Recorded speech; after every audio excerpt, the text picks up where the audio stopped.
Bonjour, je suis Richard Di Martino et vous écoutez La Voix des Bulles. La Voix des Bulles présente la splash page, la masturbation séquentielle de votre aire tegmentale.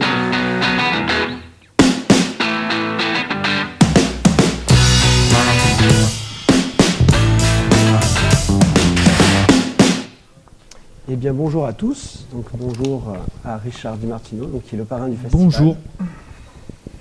Alors du coup, bonjour aussi à Pierrick. Salut. Salut, donc tu veux nous présenter qui est Richard? Alors, Richard Di Martino est donc un auteur marseillais qui fait de la bande dessinée depuis maintenant de très nombreuses années. 17 ans. 17 ans, waouh, tu connais. En pro. En pro, c'est Sinon, depuis longtemps très avant longtemps. Jésus-Christ. Qui est donc le parrain du Festival des Calanques et des Bulles cette année. C'est un auteur qui a un parcours très varié. Il a travaillé dans des genres assez variés. Il a commencé vraiment à avoir une période assez semi-réaliste, notamment avec Malek Slimane. Exact. Voilà. Mais il s'est aussi essayé à quelque chose d'un peu plus personnel avec Eddie Langlois. Tout à fait. Avant de sombrer dans l'humour. Et la jeunesse. Et la jeunesse par la suite, en dernière période. Donc on a un peu analysé son œuvre et on s'est rendu compte qu'il y avait vraiment des périodes assez distinctes dans ton travail. Tout à fait. Et on va essayer de revenir un peu sur tout ça. Avant d'avoir quelques questions thématiques autour de la bande dessinée, de ce que c'est qu'à notre époque d'être un auteur de bande dessinée. Et on finira par une séquence assez étrange, parce que en tant que Marseillais, on le croise assez souvent, Richard, on commence à bien le connaître, et on lui pose toujours les mêmes questions. Alors on allait puiser dans toutes les questions qu'on trouve pas terribles en général, que les gens posent en bande dessinée quand ils s'y connaissent pas. J'imagine que toi, en interview, tu as déjà eu un tas de questions de personnes qui ne se connaissaient pas du tout en bande dessinée. Ah oui, quand c'est des journalistes généralistes, on va dire, oui, effectivement. Alors on a s'amusé à en chercher quelques-unes et d'autres un peu plus drôles, et tu verras. On va rigoler. On va rigoler. Et donc on va pouvoir commencer tout de suite par parler de ton histoire avec la bande dessinée.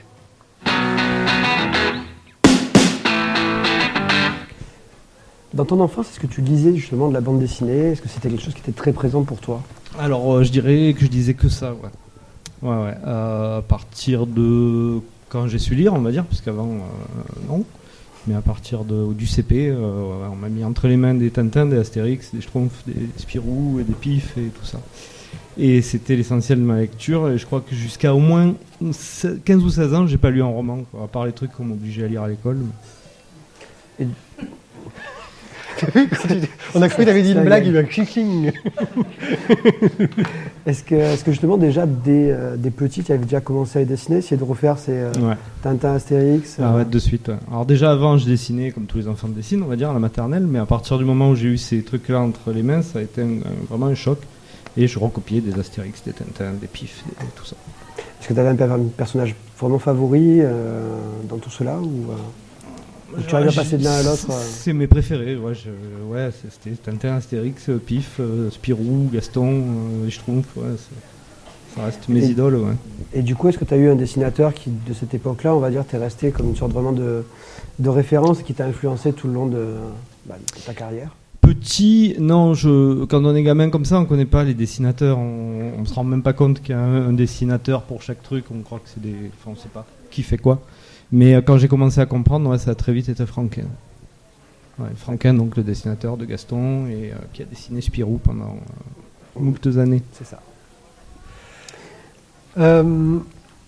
Avant justement d'être édité, donc tu viens de nous dire que tu dessinais déjà beaucoup. Ouais. Tu as essayé de faire des premières bandes dessinées de ton côté. Est-ce que tu as fait beaucoup de choses avant d'être édité? Des tas de choses, ouais. À partir de peut-être 16 ans, j'ai commencé à faire des vrais projets BD. C'est-à-dire de les envoyer à des éditeurs, de les envoyer au journal de Spirou. Je me prenais que des refus, c'est normal, j'étais pas prêt, quoi. Mais oui, j'avais cette volonté de faire des BD. Déjà même petit, je faisais des histoires de Goldorak ou d'Astérix, parce que je savais pas qu'on avait... Enfin, moi, voilà, je dessinais ce qui me plaisait.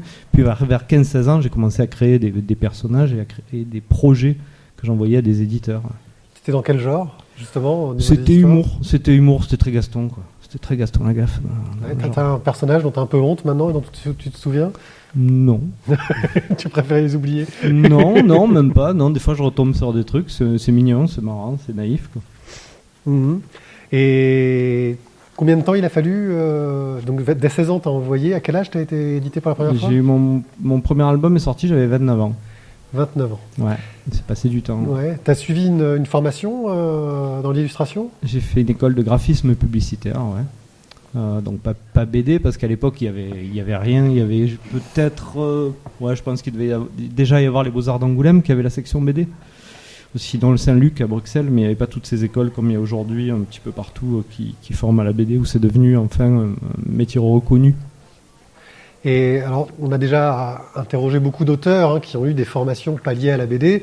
Certains nous ont dit que ça leur avait apporté quelque chose, d'autres que ils faisaient la BD à côté, ça n'avait rien à voir. Toi, est-ce que ces formations-là t'ont aidé ensuite à avancer dans la bande dessinée? Oui, je pense que ça m'a quand même apporté des choses en termes de compréhension de l'image, peut-être pas de la narration, mais même la typo, le cadrage, oui. Le dessin pur même, parce qu'on avait aussi des cours de dessin pur, dessin d'art. Mais en parallèle, à cette époque-là, quand on était jeune, avec Bruno Bessadi, donc qui dédicace aussi ici, on suivait des cours du soir, les cours de Jean-Louis Maurier. À l'époque, il donnait des cours à la Passerelle, le soir dans la cave de la Passerelle. C'était une librairie BD, bar librairie BD, très librairie BD célèbre à Marseille. Et Jean-Louis ne faisait pas encore les Trolls de Troie, il n'était pas la star qu'il est aujourd'hui. Il en était à l'époque des Feux d'Askel, sa série précédente. Et il donnait des cours du soir en associatif comme ça. Et nous, on y allait, on avait 20 et quelques années. Ouais. Le fait de travailler avec un professionnel qui vous donne des cours, ça vous donner des pistes ensuite sur savoir comment présenter un projet à un éditeur, comment vous mettre en avant, parce que c'est vrai que c'est pas évident, on ne sait pas ce qu'on doit envoyer quand on est jeune. C'est ça. Ça nous a aidé à créer un réseau. Et parce qu'après, on est devenus potes avec ces gens, que ce soit Jean-Louis, mais il y avait aussi d'autres auteurs. Il y avait Franck Biancarelli, il y avait Herlé. Et puis oui, ils nous ont recadré sur comment on réfléchit à une planche de bande dessinée, comment on réfléchit à un projet, à une histoire, comment on fait un projet plus professionnellement, pas simplement en gratouillant comme ça dans son coin. Alors justement, tu parlais d'associatif. Après, vous êtes arrivé à la création du Zarm Atelier. Oui. Alors cette création, elle a eu lieu en 2000. En 2000, on a créé la structure. En 2001, on a ouvert l'atelier. Voilà. Et du coup, quel était le projet justement du Zarm Atelier au départ Alors le projet du Zarm Atelier, c'est encore Bruno Bessadi et moi, qui avions cette volonté de faire de la BD et de faire ça pas tout seul dans son coin comme la vieille génération des dessinateurs qui bossaient chacun à la maison, mais de bosser en équipe comme ça, en studio. Et on avait rencontré, quelques années avant de publier nos premiers albums, on avait rencontré l'équipe du 510 TTC, qui sont basés à Reims, qui à l'époque faisait les séries Nomade, HK. Peu après, il y a eu Sillage aussi, qui commençait à avoir le vent en poupe et qui avait cette dynamique de studio un peu, je sais pas si on peut dire à l'américaine, mais en tout cas, cette nouvelle génération d'auteurs, quoi. On avait sympathisé avec eux, on était monté les voir à Reims, et on s'était dit, c'est ça qu'il faut qu'on fasse, quoi. Faut qu'on signe des albums et faut d'abord qu'on soit professionnel et qu'ensuite on puisse ouvrir notre studio. Et puis dès qu'on a signé nos contrats respectifs à la même période, on a monté le Zarm Atelier. Et là on a remarqué plein de gens pour nous suivre, d'autres dessinateurs, d'autres jeunes dessinateurs sur Marseille. C'était une période où il y a eu justement comme ça, tout le monde qui a signé, il y a eu énormément de... C'était la fin des années... le début des années 2000, quoi. Fin des années 90. Et c'était vraiment, la BD était en plein essor, quoi. Tout le monde signait à tour de bras, c'était la folie, quoi. Nous, Bruno et moi, on était dans un studio de dessin animé qui s'appelait Aladdin Pictures. Ça faisait 3 ans qu'on bossait dans le studio. Et le studio était en train de péricliter, allait fermer. Donc comme nous, on avait déjà anticipé, on avait déjà nos projets qu'on travaillait depuis des années, on a embarqué un peu toute l'équipe avec nous, sachant que le studio allait fermer. Ils sont tous mis à la BD et voilà, on a créé les Zarm Atelier comme ça. Ok. L'atelier 510 TTC, donc, qui était votre modèle, avaient des productions qui étaient assez proches les unes des autres, j'ai Ouais. l'impression. C'est vrai. Alors que vous, aux Armes Ateliers, du quand on voit tout. tous les auteurs, on touche dans tous les genres, la science-fiction, la jeunesse, la bande dessinée intimiste. C'était une volonté dès le départ d'avoir cette variété et de ne pas avoir des projets communs, mais plutôt vos petits projets chacun de votre côté. C'est le hasard, je dirais. Parce que déjà, Bruno et moi, on était cul et chemise depuis très longtemps. Et lui, il fait du comics avec des gros costauds qui se mettent sur la gueule. Et moi, je fais des trucs plutôt humoristiques. Bon, à l'époque, je faisais pas de la jeunesse, mais je faisais quand même de l'humour type Franquin, Gaston, ou même Flux Glacial à la rigueur, quoi. Peut-être un peu plus adulte, mais j'étais quand même dans cette volonté de faire de la BD d'humour. Et donc là, tu as eu ton premier contrat signé en 2000, donc avec Malex Liman. 99 même. 99, c'est sorti en 2000, oui. Ouais, Donc voilà. forcément, le contrat est signé avant que la BD sorte. Voilà. Logique. Malex Liman était vraiment une BD de science-fiction, donc qui se passait dans un futur proche, à Ouais. Marseille, qui était ancré dans Marseille. Ouais. Il y avait une volonté spécifique d'avoir quelque chose qui soit assez typiquement marseillais dès le départ. C'était pas par chauvinisme, c'était plus que la plupart de ces histoires se passaient toujours à New York ou à Paris ou dans des grandes capitales comme ça. Et qu'on s'est dit que tiens, on pourrait faire ça chez nous. Le scénariste Bruno Falba était de Toulon. On s'est dit qu'on pouvait faire ça dans le sud avec une mentalité un peu dans le sud, puisque c'est une histoire policière, et de la mafia, tout ça, des trafics et tout, c'est très bien ici pour ça. Et voilà, vu que c'est dans le futur, on pouvait extrapoler la ville et en faire une mégapole. Voilà, c'était pas pour faire du chauvinisme pour Marseille, quoi. Ça a été un succès, Malex Liman. C'est quelque chose qui a bien marché. Non, on peut pas dire que c'était un succès, mais il n'est pas tombé dans l'oubli, quoi. Je pensais qu'il serait oublié avec le temps, et puis non, on me le ressort encore régulièrement en salon. Ouais, il arrive derrière. Il y a combien de tomes? 3, c'est ça? Il y en a eu 3, aujourd'hui il y a une intégrale qui existe, Qui existe. les 3 tomes séparés n'existent plus. Mais ça veut dire que là, quand même, ta première série, on peut encore la trouver, elle est encore publiée, éditée. Ouais, sous forme d'intégrale. Ça doit faire plaisir de se dire que, enfin, vu le nombre de BD qui sort à l'heure actuelle, de te dire que ton premier ouvrage édité, les gens peuvent encore le lire, quoi. Ouais, tout à fait. Surtout qu'il y a beaucoup de BD qui sont mises au pilon quand les titres marchent pas ou plus. Et j'ai eu la chance que sur toute ma production, qui est à peu près une vingtaine d'albums, je crois que j'en ai un seul qui n'est plus... Enfin, je suis sûr même, il y en a un qui n'est plus disponible, j'ai encore tous mes bouquins dispo. Là, on est vraiment dans ce que moi j'ai appelé ta période semi-réaliste, entre 2000 et 2006 environ. Ouais, mais c'était pas une volonté en fait. Hein? C'était pas une volonté en fait. C'est tombé comme ça, parce que tu avais enchaîné avec Outre-Tombe. C'est parce que ça se prêtait... Par rapport au projet, un style trop humoristique se prêtait pas. Et en plus, on l'avait pour parler, on l'avait présenté à Mourad Boudjelal, qui à l'époque était à Toulon avec les éditions Soleil, et c'est lui qui m'avait poussé à aller vers un dessin plus semi-réaliste, voire plus réaliste carrément. Et il avait suivi le projet pendant un certain temps, et jusqu'à un moment donné on nous a dit qu'il le ferait pas. Et après du coup on l'a présenté ailleurs, et c'est là qu'on l'a signé chez Vent d'Ouest. Mais c'est Mourad qui m'a amené à faire un projet plus semi-réaliste. Derrière, donc, tu as fait Outre-Tombe. Oui. Donc là, tu travailles avec une autre équipe qui a déjà un peu plus de bouteilles. Hein. C'est ça. Voilà, c'est Jean et Simon Léturgie. Jean-Simon Léturgie, voilà, j'ai eu un instant de doute. Jean et Simon Léturgie, tu connaissais déjà leur travail avant? Ouais, j'étais très fan de leur boulot.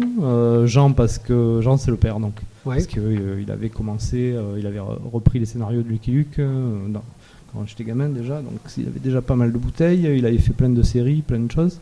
Et Simon, son fils, parce qu'ils avaient créé la série Spoon et White qui avait démarré super fort à l'époque et qui me faisait mourir de rire. C'était quelque chose d'un peu trash et drôle à la fois, quoi. Avec cette tradition de dessin franco-belge comme j'aimais. Et là, j'ai eu envie de revenir à ça, quitter ce semi-réaliste qui n'était pas naturel pour moi. La rencontre s'est faite comment? C'est l'éditeur qui vous a présenté ou... Non, je les ai croisés en festival, donc un festival, on dirait comme ça, mais en région parisienne, et je suis allé leur parler, les aborder, et après en soirée, voilà, on a mangé ensemble, on s'est dit qu'on pourrait faire quelque chose ensemble. Donc, Outre-Tombe, une série plus horreur, avec un petit côté humoristique. Voilà. C'était déjà plus proche de tes univers que Malex Liman? Alors, graphiquement, oui. Après, oui, c'est vrai que on est tombé d'accord sur ce sujet parce qu'on était fans tous les trois de films d'horreur, en fait. Tous ces films un peu zombies, un peu série B, quoi. Là encore 3 tomes. Voilà, une autre trilogie. Ouais. Puis après, un petit quelque chose, toujours dans cette veine, mais un peu plus étonnant, ça va être le Georges Dandin. Ouais, ça Alors là, c'est. c'est une collection un peu particulière, là, c'est de la Ouais. commande ou... C'est plus ou moins de la commande parce que c'est Simon Liturgie qui a eu l'idée de créer cette collection d'adaptation des classiques de Molière et qui m'a demandé de le faire avec lui. Comme c'était des grosses paginations, en travaillant à quatre mains, ça allait plus vite. C'est travailler sur un classique. Ouais. Ça change un peu ta façon de travailler vis-à-vis du fait que tu as vraiment là, t'as un texte à suivre un peu à la lettre. Alors là, en l'occurrence, non, parce que j'ai fait que l'ancrage. Tu as fait que l'ancrage. C'était Simon qui faisait tout le découpage et des crayonnés rapides. Quoi. Enfin, je finissais un peu le crayonné et puis j'ancrais. Alors justement, donc après cette période un petit peu semi-réaliste, on est entre la période réaliste et une période, on va dire, plus humoristique. Tu as fait Eddie l'Angoisse en 2008. Voilà, ça c'est un bouquin plus personnel où j'ai tout fait, scénario, dessin. C'était mon premier scénario. Ça. C'était un bouquin assez autobiographique en fait. Un peu fantasmé aussi, un peu. Ouais, non, c'est pas 100% autobio, parce que sinon je l'aurais appelé Les Aventures de Richard Demartino. Non, j'ai créé un personnage fictif parce que je me suis inspiré de choses vécues. Ça parle d'un gars qui est musicien, qui veut réussir dans la musique. Et j'ai eu aussi cette période vers 18-20 ans, même 18-25 ans, où j'ai fait beaucoup de musique, même si j'en fais encore aujourd'hui. Mais sauf qu'à cette époque-là, je pensais que j'allais devenir le nouveau Kurt Cobain. Quoi. C'est pas vraiment un métier d'avenir. Non, mais bon, à l'époque, je voulais mourir jeune. Dis-toi que tu as duré plus longtemps que lui. Ouais, t'as duré plus longtemps que Kurt Cobain, c'est pas mal déjà. Ouais, c'est vrai. Alors du coup, si on estime que Eddie l'Angoisse c'est un petit peu un bouquin personnel, Ouais. dans les Armateliers, presque tous les auteurs ont fait un livre un peu autobio. Est-ce que tu sais quand est-ce que Bruno Bessadi va faire le sien? Je pense pas qu'il fera ça. Ah, Une sorte de coming Il est out, trop non pudique pour ça. Alors du coup, après Eddie l'Angoisse, tu avais aussi un blog en 2008. Ah ouais. Du coup, ce blog donc, qui est paru. Ouais, enfin, c'était une auto-édition tirée à très peu d'exemplaires. Hein, c'est pas... D'accord. c'était. Tu as fait ça pour les copains, pour le plaisir J'ai d'avoir fait ça pour m'amuser. Voilà. Vraiment pour m'amuser, sans contrainte éditoriale et en freestyle. C'était la grande mode des blogs. Ouais, en plus, il y avait cette dynamique, donc... D'ailleurs, c'est plus la grande mode des blogs. non, c'est passé. Plus du tout d'activité de présentation sur Internet de ton côté. Si, j'ai un blog si. que j'oublie de mettre à jour, que de temps en temps, je me dis juste, je vais mettre quelque chose, mais voilà, mon nouvel album qui va paraître. Voilà, donc je mets 2 ou 3 mises à jour par an. Ça peut servir pour la liste des courses aussi. Hein. Oui. Ouais, c'est vrai, ça, c'est une bonne idée, ça. Après, du coup, tu as aussi participé aux Beatles en BD. Oui, Alors là, du coup, c'était une commande. ça a oui, été c'est une commande, mais en même temps une commande sympa, ouais. Ouais, ça... Et du coup, là, je t'avoue, j'ai pas pu voir l'objet. Le bouquin, Ouais. Je sais pas si long. Là, Mais du coup, ça t'a, on va dire, ça t'a recentré un peu sur la musique. T'as voulu retourner un peu à. Ouais, mais c'était court. En même temps, c'était 4 pages, donc c'est vraiment un petit truc, qui bouche un trou et qui est sympa à faire. Et à cette époque-là, je pigeais aussi pour Spirou, donc j'avais l'habitude de faire des petits trucs courts à thème. Donc c'est vite fait, quoi.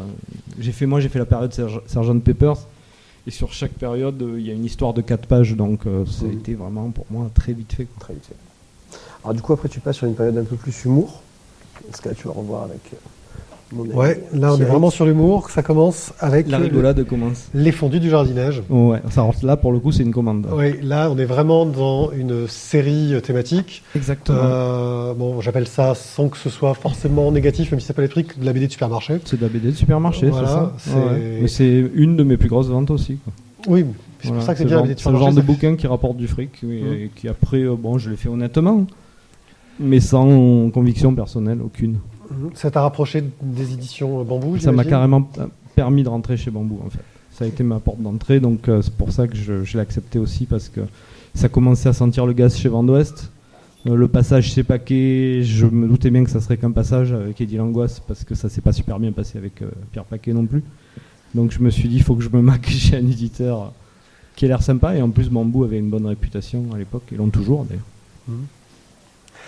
Et puis, un bouquin, Fluide glacial, Ingrid Oui. de la jungle. Mm.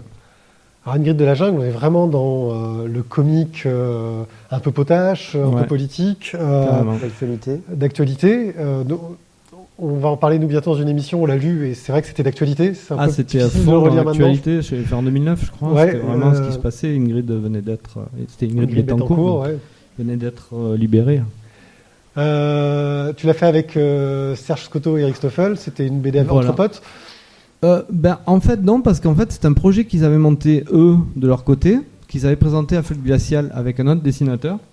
Et Flux Glacial leur a dit le projet, je le prends, je suis à fond, tout ça, mais le dessinateur est pas bon, quoi. Enfin, en gros, hein. mais je sais qu'ils avaient été un peu cash. Le rédacteur en chef à l'époque, c'était Thierry Tinlot qui mâchait pas ses mots. Ouais. Parce que moi, je le connaissais, Thierry Tinlot, parce que j'avais pigé pour lui quand il était rédac chef de Spirou. Et il mâchait pas ses mots. Quand il trouvait ça pas bon, il disait. Et voilà. Et donc, du coup, Eric et Serge m'ont proposé de faire un essai. Et quand ils ont glissé mon nom à Tinlot a dit c'est bon, pas de problème. Pas besoin d'essai, Richard, il peut le faire. Comme il connaissait déjà mon travail. Ça fait plaisir. Donc ça, c'est signé. Je crois que j'ai même pas fait d'essai. Ah oui. C'était direct, quoi. On continue dans la BD à gag, la BD d'humour, avec Tattoo Mania. Oui. Donc on est sur un sujet, les gens peuvent le voir, que tu connais les tatouages. Oui, voilà. J'en ai un peu partout. Voilà. On est dans la BD à gag, qui est un genre très codifié, donc que tu avais déjà abordé avec les fondus du jardinage. Voilà. Sauf que là, c'est un sujet plus perso. Ouais. Plus perso. Par contre, c'était un scénariste qui, pour le coup, connaissait pas forcément le sujet, même si je sais que c'est Christophe Cazeneuve, ouais. Non, c'est vrai qu'il est pas du tout tatoué. C'est pas vraiment pas son genre. Et ce qui est marrant, c'est que c'est lui qui m'a demandé de faire ça. D'accord. Lui, il avait senti que c'était quelque chose qui était porteur. En fait, je mangeais avec lui parce qu'on se connaissait, donc du coup, on avait fait les fondus avant. Je devais manger chez lui un midi et j'avais un gros pansement là sur l'épaule. Et parce que je venais de faire un tatouage de 2 ou 3 jours avant, et du coup, on a parlé de ça, ça l'a fait marrer. Il découvrait ça alors, mais pour lui, c'était mais c'est incroyable, mais comment ça marche? Et il m'a dit, et si on faisait une BD sur ça? Je suis ouais, pourquoi pas? Tu lui as apporté des idées sur ce sujet-là, justement, des anecdotes, parce que j'imagine que toi, J'ai apporté quelques anecdotes que je connaissais, puis je lui ai présenté un de mes meilleurs amis qui est tatoueur, qui est le responsable de toutes tes œuvres. Mes œuvres, toutes ces œuvres qu'il a faites sur moi. Donc je lui ai présenté, il lui a raconté plein d'anecdotes, et puis se documenter aussi. Acheter des revues, des magazines sur le sujet. Tel père, telle fille, en 2011. Oui. Là, ça sent quand même le projet très personnel pour le coup. C'est ça. Donc, arrivée d'enfant dans ta famille, tu as travaillé avec Domas. Avec Domas, ouais. Qui était dans la même situation. Parce que ça nous est arrivé un petit peu en même temps. On s'est retrouvés pères, donc ça fait un peu bizarre dans la vie de quelqu'un de devenir parent. Ça change beaucoup de choses. Et en fait, on parlait tous les jours des conneries que faisaient nos filles, des anecdotes quotidiennes, quoi. Et en rigolant, et puis après on s'est dit, ça pourrait faire une BD sympa. Et on a inventé des personnages qui sont pas nous, avec des filles mais qui nous ressemblent, avec des filles qui sont pas vraiment nos filles, mais qui leur ressemblent. Et on l'a présenté aux éditions Vent d'Ouest, qui nous ont dit c'est super, mais il faut un 3e larron avec une plus grande. Alors on a inventé le Pierrot, là, avec sa fille Camille, qui est préadolescente, parce qu'à la demande de l'éditeur, mais voilà, les 2 autres, c'est nous en fait. Et on a mis en gag des choses vécues, transformées pour en faire des gags, pour en faire de la BD, extrapolées, mais du vécu. Je vois un petit 1 marqué sur la couverture, il n'y a pas eu de 2. Ben non, il n'y a pas eu de 2. Ça n'a pas marché? Ben non. C'est dommage. C'est des choses qui arrivent. Merci d'avoir posé les questions. Bah oui, non mais... Non, mais ça arrive, et même souvent. Hein. C'est pas, justement, quand tu as un projet un peu personnel auquel tu tiens à cœur, c'est pas trop difficile de se remettre ensuite sur autre chose. Surtout quand tu as écrit entièrement le tome 2 et que tu es sûr qu'on va le faire. Parce que nous, on était tellement dans la dynamique du truc que les gags, on les écrivait au kilomètre et on en avait. Je crois qu'on avait même quasiment de quoi faire un 3. D'accord. Mais bon. Ça va, mais dans le tome 1, il y avait que les meilleurs, c'est ça? Pas forcément. Il y en a des bons, mais il y en avait des bons dans le 2 aussi. Tant pis. Puis t'arrives, c'est ta période jeunesse, vraiment pure. Voilà, ouais. Alors du coup, tu as participé à Pouce de Bambou, tu es directeur de collection Alors, aussi. on l'a créé, la collection Pouce de Bambou, on l'a créée avec Domas. Encore avec Domas. Il était là tout à l'heure, c'est con, il est parti. Il y a sa femme, si vous voulez lui poser des questions. Bonjour Madame Domas. Alors du coup, la collection Pouce de Bambou, c'est quoi exactement? La collection de Pouce de Bambou, c'est donc dans la suite de Tel père, telle fille. Nos filles grandissaient un peu et on avait envie de leur lire des BD. Et on leur lisait notamment Petit Poilu, qui est de la BD muette spéciale pour les tout petits, quoi. Et là, on a eu envie de faire quelque chose nous aussi. Alors, on s'est cassé la tête, on a cherché ce qu'on pourrait faire, et puis plutôt que de faire une création, on s'est dit on pourrait adapter tous ces contes, en fait, tous ces contes populaires qui s'y prêtent super bien à de la BD muette.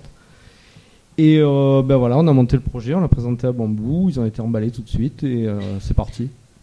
C'est parti, et ça continue toujours. Aujourd'hui, je ne sais plus le nombre exact, mais il doit y avoir 22 ou 24 titres à l'heure actuelle. On les a pas tous faits, Domas et moi, parce qu'à un moment donné, il fallait produire, donc on a fait bosser les copains, Bruno Bessadi, Mathilde Domecq, Simon Liturgie, et bien d'autres. Alors du coup, est-ce qu'il y avait vraiment déjà une volonté un petit peu pédagogique dans la collection Pouces de Bambou? Ah oui, La carrément. minute enseignement. Carrément. Oui, c'est la minute enseignant, désolé. Hein. Oui, on est entouré d'un stit ici, attention. Hein. Alors du coup, oui, c'était vraiment une vraie volonté pédagogique de se dire Ouais. L'histoire d'abord sans le texte, ensuite avec la version, Voilà. intégralement écrite. Ouais, de rajouter le texte à la fin. Ça, c'était une idée de l'éditeur. Nous, on voulait faire des BD 30 pages muettes. Et puis l'éditeur a trouvé intéressant de rajouter un cahier à la fin avec le texte. Le genre muet, c'est un genre vraiment particulier en bande dessinée, Ouais, qui n'est pas évident en termes de narration, il faut être Ouais. clair tout de suite. c'est ça. Ça a été difficile, alors que j'imagine que tu avais l'habitude de raconter le scénario avec des mots, quoi, de te mettre dans ce type d'écriture-là. Ben, il faut se mettre dans la peau des enfants, il faut essayer de faire une image claire, concise, pas embrouillée, aller à l'essentiel, un message à la fois. C'est un exercice qui n'est pas évident à faire, mais qu'on a bien réussi, je pense. En plus, on les faisait relire à nos gamines en leur disant alors là, qu'est-ce que tu comprends là, hein? Ah, tu comprends pas, ah, peut-être que c'est ça. Enfin, voilà, donc c'était nos gamines qui cautionnaient les trucs. Puis après, on a compris le mécanisme. Il y a de plus en plus de BD muettes pour les tout petits. Hein. Tu Ouais. parlais de Petits Poilus. Petit Poilu, c'était déjà avant, mais après nous, il y en a encore eu plein qui ont emboîté le pas. Ouais. Il y en a d'autres dont vous êtes inspirés qui vous. Non, ont mais il y en a tenté plein d'autres qui ont emboîté le pas. Non, je crois que vraiment celui qui a déclenché le truc, c'était le Petit Poilu chez Dupuis. Du coup, en fait, la collection Pouces de Bambou aussi a un changement de format, parce qu'au départ, on Ouais. était sur un petit format carré, un peu cartonné, épais. Oui. Et du coup, vous êtes passé à un format beaucoup plus grand. C'est ça. Alors c'était Ça, c'est l'équipe commerciale de chez Bambou qui a décidé ça. On n'a pas eu notre mot à dire sur ça, quoi. On nous a dit on va changer de format. On a dit ah bon, mais pourquoi? Ben parce que D'accord. voilà. Préférez le. Moi, je préfère le petit format. Ouais. Je le Ah, trouve petit plus format. joli. Alors, Plus adapté aux enfants. C'est vrai que c'est plus joli et mignon pour un enfant, mais quand tu le fais dans une classe, c'est mieux le grand Eh format. ouais, je comprends. Voilà, ça c'est les instits qui connaissent leur sujet. Hein. Non, mais le petit format est vachement mignon. C'est vrai que Ouais, pour ouais. un petit, c'est super agréable. En plus, avec la couverture cartonnée un petit peu molle. Un autre point qui a changé avec le grand format, c'est donc dans chaque pouce de bambou, il y a une petite leçon de dessin pour apprendre à dessiner les personnages. Non, ça a été déjà dans les Oui, petits. non, mais Ah, et ça a été complètement changé la méthode. oui. Ah, Au départ, plus c'était vraiment pour simplifié. vous apprendre à dessiner comme vous, entre guillemets. Et là, la volonté de simplifier, que je trouve là pour le coup bienvenue, ça a été, c'est une volonté de votre part ou c'est suite à des remarques qu'on vous a faites aussi, suite à des remarques, on s'est rendu compte que c'était un peu compliqué. Donc il a fallu synthétiser plus. Et maintenant, c'est Domas qui les fait toutes. Alors qu'à chaque fois, sur chaque album, c'était l'auteur qui le faisait lui-même. Donc nous, on supervisait, comme on supervisait tout l'album. Mais là, maintenant, c'est Domas qui fait tout. Au moins, c'est unifié. Alors du coup, après Pouces de Bambou, donc est paru Cléo, Oui. toujours chez Bambou aussi. Oui, Donc les aventures donc, de Cléopâtre jeune. voilà. Donc pour l'instant, on en est en fait à 2 tomes. Est-ce qu'il y aura une suite? C'est pas. Je sais toujours pas, en fait. Pas tout de suite, en tout cas. D'accord. Alors du coup, Cléo, comment tu es arrivé sur ce projet? C'est moi qui avais envie de faire ça. Bah, pareil, je crois que c'est encore en suivant l'évolution de ma fille, qui grandissait, qui commençait à lire des trucs avec des bulles, donc qui commençait à se désintéresser un peu des Pouces de Bambou. Donc du coup, elle commençait à lire des Boules et Billes et des trucs comme ça, donc j'avais envie de faire une BD jeunesse, mais cette fois avec du texte, en une page, des gags en une page, parce que c'est plus simple à lire qu'une grande histoire. Et j'adore l'Antiquité, c'est une période qui m'intéresse, et l'Égypte notamment, l'égyptologie, tout ça. Enfin, sans être pointu, hein, mais c'est juste voilà, quelque chose qui m'intéresse. Comme les civilisations sud-américaines aussi m'intéressent beaucoup, précolombiennes. Et voilà, donc je me suis dit que Cléopâtre, c'est un personnage super porteur. Et enfant, il y aurait sûrement plein de choses à dire. J'en ai parlé à Christophe, qui en a parlé à Hélène Benet, qui a co-scénarisé avec lui. Parce qu'Hélène est assez pointue justement sur l'égyptologie. Et du coup, tous les trois, on a monté ça. Et voilà, on s'est bien amusé. J'espère qu'on s'amusera encore à en faire d'autres. Non, parce que c'est vrai que c'était une bonne découverte en tout cas. Ouais, parce qu'en plus, on a voulu faire un truc pédagogique encore où, d'accord, c'est drôle, c'est des gags, mais tout ce qu'on dit, dès qu'on parle de date ou de pharaon, de tradition égyptienne de l'époque, tout est cautionné par une égyptologue. Et après, en 2015, tu es arrivé sur PIF. Oui. Alors là, PIF, ça doit être pour toi qui aimais ce genre-là, gamin, ça doit être le waouh. Comment on se retrouve sur PIF? Comment est-ce qu'on se retrouve à travailler cerise sur le gâteau. sur ce personnage mythique, enfin en tout cas pour notre époque? Et bien par hasard en fait. Je connaissais depuis pas mal d'années François Cortegiani. François a commencé à bosser lui comme scénariste sur PIF en 78. Donc je le lisais quand j'étais gamin en fait. Les histoires de François sans savoir que c'était François qui les scénarisait. Parce qu'à l'époque PIF avait une très grosse production, donc il y avait plusieurs équipes, il y avait plusieurs scénaristes, plusieurs dessinateurs. Je crois que l'Armoire Magique c'était de lui. Oui, j'ai lu, oui, et les dessins de Cavazzano, voilà. l'italien qui bossait aussi pour Disney d'ailleurs. Ah oui, voilà, l'Armoire Magique, ça m'avait marqué quand j'étais gamin. Moi aussi. Et donc François, un jour en festival, il y a quelques années, je ne me rappelle plus quand, je lui dis mais quand c'est qu'il relance PIF quoi? Parce que PIF s'était arrêté depuis pas mal de temps. Je crois qu'il y a eu une pause d'une dizaine d'années. Et je lui dis mais quand est-ce qu'il relance PIF? Et il me dit je sais pas, ça dépend pas de moi. Mais moi j'aimerais bien qu'il relance PIF. Et moi je lui dis moi j'aimerais bien dessiner des aventures de PIF. Et François me dit bah, si un jour il se passe quelque chose, je te tiendrai au courant. Et puis il l'a fait en 2015 ou fin 2014, je sais plus. Il m'a appelé en me disant tu veux toujours dessiner PIF? On cherche un dessinateur. Ça va, t'avais pas trop d'autres projets à ce moment-là Si, j'avais Cléo en cours, j'avais sûrement des pousses de bambou en cours, j'avais eu une période où j'ai beaucoup bossé.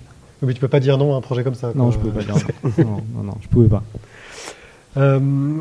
Justement, PIF, c'est un personnage existant, donc il y a un peu un style qui existe sur la façon de le faire. Tu as dû adapter ton style ou c'est venu très naturellement? Non, parce qu'en fait, c'est un peu comme Spirou, chaque dessinateur se l'approprie un petit peu en gardant quand même, sans dénaturer le personnage, mais chacun se l'approprie à sa manière. Donc ça va. Donc PIF est publié en magazine, de retour en kiosque. Est-ce qu'il y a toujours le cadeau dans chaque PIF? Le dernier c'était les Pifies. C'est ça, les Artémiens. Voilà. Donc toi qui connais bien le personnage, tu as eu des personnages secondaires que tu as eu envie de faire revenir et que tu as demandé à François Cortegiani? Non, parce que François a démarré direct avec les...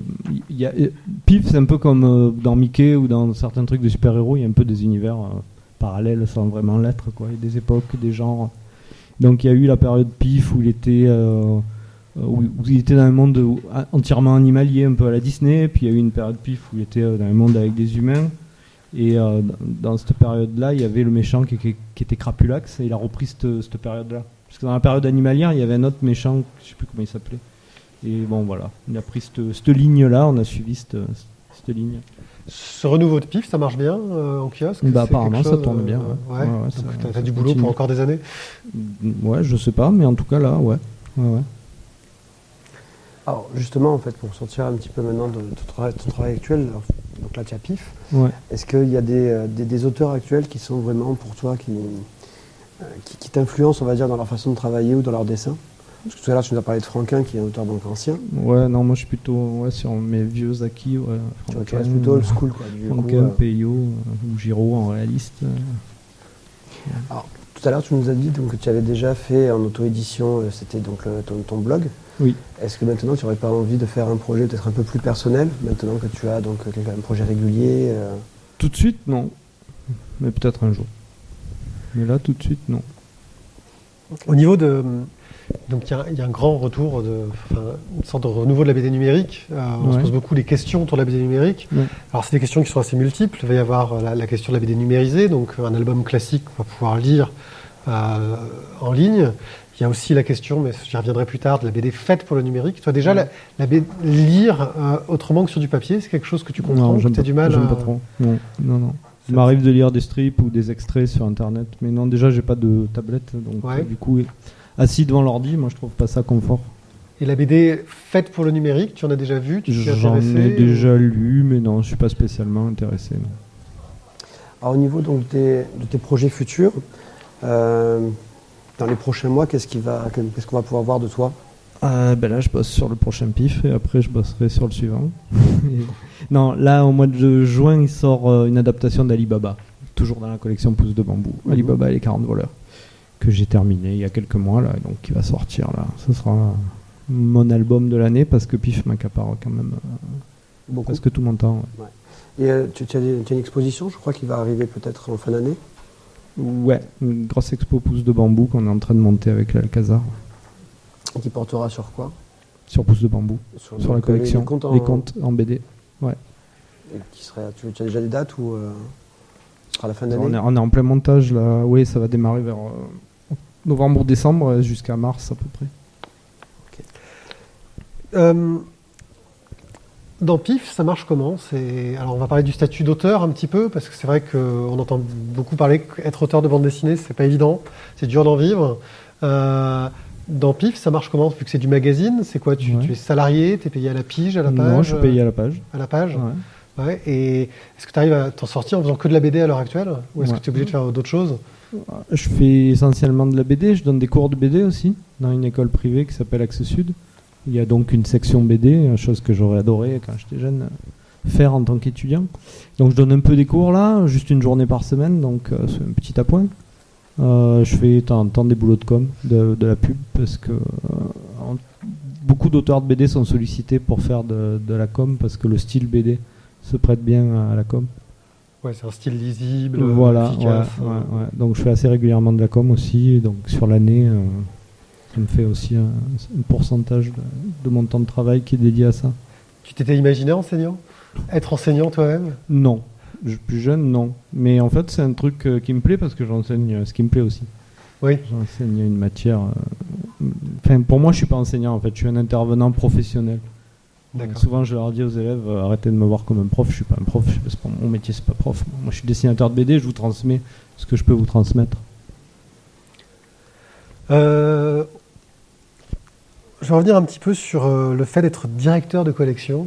Donc, tu es co-directeur de collection de Pouce de Bambou avec Domas. Ça implique quoi comme métier d'être directeur de collection? Parce que pour le coup, tu ne fais pas que dessiner, il y a d'autres choses à côté.